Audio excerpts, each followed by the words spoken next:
Well, hey there, and welcome to Board to Learn, the channel dedicated to helping you learn how to play your new games faster.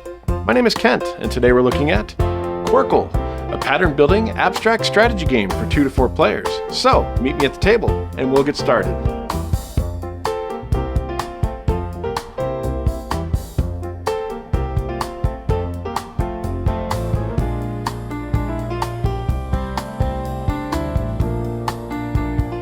At the heart of Qwirkle, players are creating lines of tiles that are either all one color with different shapes, or all one shape with different colors. Throughout the game, you will add tiles to the growing layout, score points for lines you create, and try to earn bonus points by completing a Qwirkle. Once the game ends, the player with the most points wins. To set up, start by placing all 108 tiles into the draw bag and have a way to keep score nearby.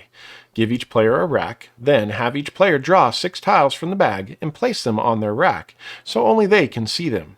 If your version didn't come with the rack, stand the tiles up in front of you so only you can see them. Before the game begins, everyone should look at their tiles and find the largest group that is either all one color with different shapes or all one shape with different colors, without any duplicates. Each player announces the size of their largest group. The player with the largest group becomes the starting player. If there is a tie, the oldest player starts. The starting player places that entire group of tiles into the center of the play area, then draws that same number of tiles from the bag to refill their rack. Play then continues clockwise around the table. Before we discuss turns, let's quickly talk about the tiles and what makes a legal line. As I mentioned earlier, there are 108 tiles in the game. There are 6 different colors and 6 different shapes. That equals 3 tiles of each shape in every color. This information will come in handy throughout the game. In Qwirkle, every line must follow one of 2 patterns. A line may contain tiles that are all the same color but different shapes, or it may contain tiles that are all the same shape but different colors. One very important rule is that duplicate tiles are never allowed within a line. If a line already contains a red square, another red square can never be added to that same line. This also means no line can ever contain more than 6 tiles. On your turn, you'll place 1 or more tiles into the layout, score points, and then draw tiles from the bag until you once again have 6 tiles on your rack. When placing tiles, at least one of the tiles you play must touch an existing tile in the play area. You may place multiple tiles during your turn as long as they are all part of the same line and follow the normal matching rules. Remember, tiles must all be either one color with different shapes or one shape with different colors. An important exception is that the tiles you play do not have to be placed directly next to one another. As long as they are being added to the same line legally, gaps between the newly placed tiles are allowed. Also remember that every line your placement touches must remain legal. After placing tiles, you will score points. You score 1 point for every tile in each line that you create or extend. For example, if you add a tile to a line that now contains 4 tiles, you score 4 points. If your placement creates or extends a second line at the same time, you score both lines. So, if your placement contributes to a line of 4 tiles and also creates a line of 3 tiles in the other direction, you would score 7 points total. Whenever you complete a line of 6 tiles, you've created a Qwirkle. A Qwirkle scores 12 points. You receive 6 points for the 6 tiles in the line, plus an additional 6 bonus points. You are not limited to just 12 points on a Qwirkle. Remember to score all extended and new lines created.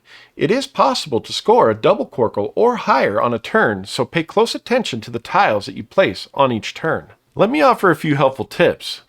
Once the game gets going, the play area can begin to look a little chaotic. Remember that there are only 3 tiles of each shape in every color. Keep an eye on what has already been played. You don't want to hold on to tiles while waiting for one specific tile, only to discover that all 3 copies have already been used. Also, don't leave a Qwirkle opportunity open for another player to swoop in and score 12 points. Sometimes it's just as valuable to block another player's scoring opportunity as it is to focus on your own. And lastly, try to place your tiles so they connect to more than one line whenever possible. Scoring multiple lines with a single play can increase your score very quickly. After scoring, draw tiles from the bag until you once again have 6 tiles on your rack. If you cannot make a play or simply do not want to place any tiles, you may trade tiles instead of taking a normal turn. Set aside any number of tiles from your rack, draw the same number of replacement tiles from the bag, and then return the discarded tiles to the bag and mix them in. Just keep in mind that you cannot trade more tiles than remain in the bag. Once you have finished your turn, it is the next player's turn in clockwise order. The game continues in this manner until there are no more tiles left to draw. Once the bag is empty, players continue taking turns as normal, but no longer replenish their racks. As soon as the player places their final tile, thus emptying their rack, the game ends. The player who ended the game receives a 6-point bonus, along with any other points they gain that turn. Look at the final scores. The player with the most points wins the game. While uncommon, ties are possible. If this happens, simply share the victory. It's easy to set up another round and go again. And that's how to play Qwirkle. Before I do my normal sign-off, I want to dedicate this video to my parents. They are celebrating 50 years of marriage. Qwirkle is their absolute favorite game to play. I just want to say thank you for showing me the benefits of sitting down and playing games together as a family and with friends, especially in this fast-paced world we live in today. Turning off devices and dedicating time to just sit down and enjoy a game or two together is priceless. And as always, if you found this video helpful, please give it a like and consider subscribing to learn more great games. Turn the bell on to be notified of my latest videos. If you have any questions, drop them in the comments and I'll do my best to respond. And remember, it's not just how you play, it's how much fun you have. I'll see you next time on Board to Learn.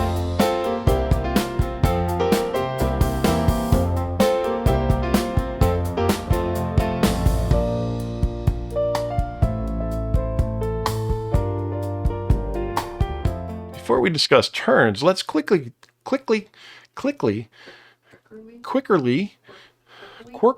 Before we discuss turns, let's Qwirkle talk about the tiles and what makes a legal line. Qwirkle.